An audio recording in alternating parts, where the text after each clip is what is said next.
Allah, when you talk to him, when you call him, he is hearing you.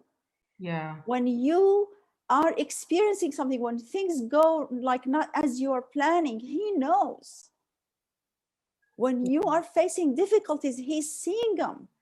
And there are many times, this word, comes from the word Rabb, right? That like the trust comes from understanding what Rabb is. Rabb is like, Allah, or Allah is Rabb.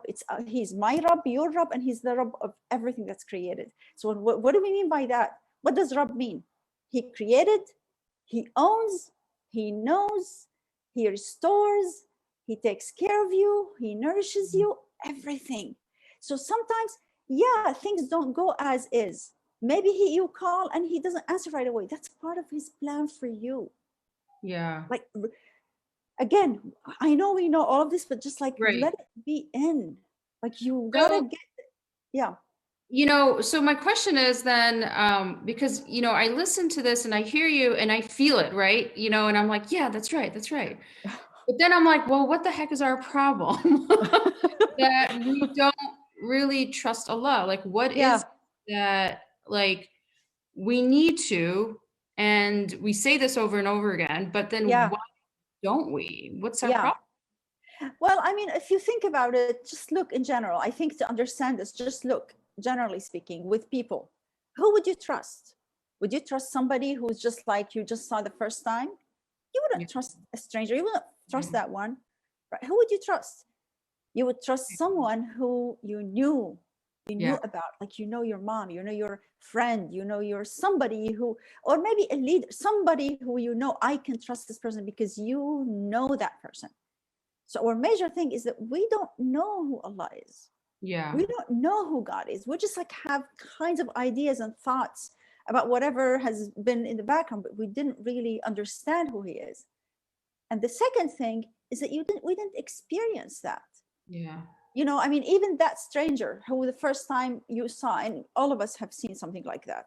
If that person a couple times, like in that particular, it's just like you've seen that he did or she did something for you, or they did demonstrated some trustworthiness, you would trust them.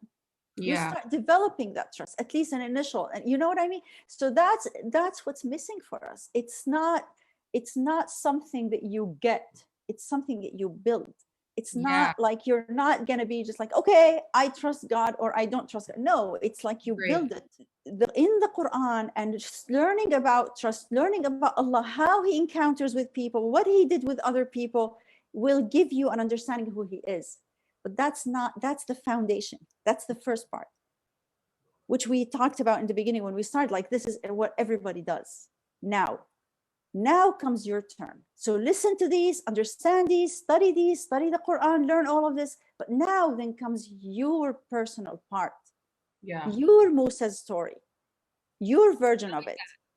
That's when you build your trust. So you Yeah. put the foundation through understanding who Allah is, and you see Him through people, how He interacted with others, but it didn't happen for you yet, or it happened but you didn't see it, You didn't notice it, maybe. you didn't notice it. So now you do the work for you, which is very personal. You Yeah. have yours, I have mine. Each one of us have a very personal trust story, and that's what you want to start building. So you start looking before, start connecting the dots from before. Like, what did He do to me? What Mhm. did He do? What did He do? How did He do this to me? All of these things that are forgotten, that you didn't even pay attention to, and you build them, and then you start moving forward. Keep building that trust until you start seeing how you call, He answers. You do this, He does this. You're like, you were like very annoyed that this happened in the wrong way, and then it turns out this is the best thing that has happened. He had a master plan for you.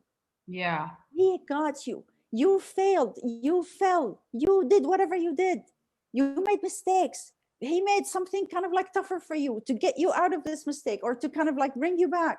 Yeah. You don't see these when you're in it, but when you look afterwards, it's like, that's those are what really makes trust happen. I know that for myself.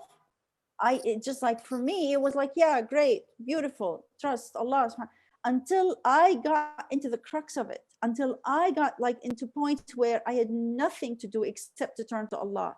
very dark times, very tough times, I had nothing except for like dire call. Ya Allah, there's nobody but you. No one can help me except you. And then he does. Yeah. And then it's like, whoa, it worked.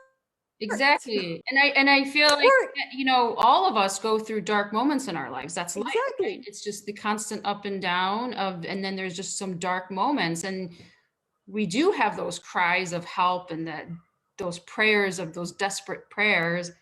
And then God Exactly. answers, and then you just forget about it. You kind of move on, and you have Exactly. sometimes haven't connected the dot because maybe that prayer was 6 months ago, a year ago, you forgot,